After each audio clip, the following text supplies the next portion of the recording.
31 декабря действие льготной ипотеки заканчивается. В этой связи считаю необходимым принять следующее решение. Первое. Как и договаривались, мы будем сворачивать механизмы льготной ипотеки. Мы вчера с коллегами с вами это обсуждали. Будем это сворачивать, но будем делать это плавно. Что именно имею в виду? Мы продлим льготную ипотеку по всей территории России до 1 июля 2024 года. При этом ставка по ней будет чуть повыше, увеличится до 8%.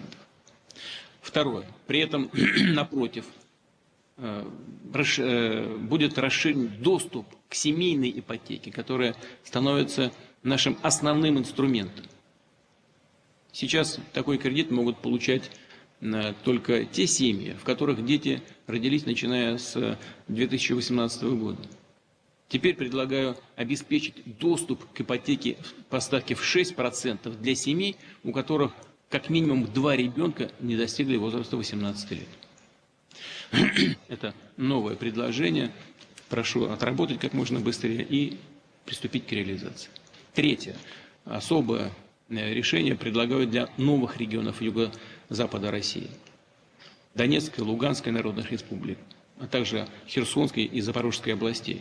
Для жителей этих субъектов федерации предлагаю предоставлять ипотеку для нового строительства, то есть жилья в новостройках по льготной ставке 2%.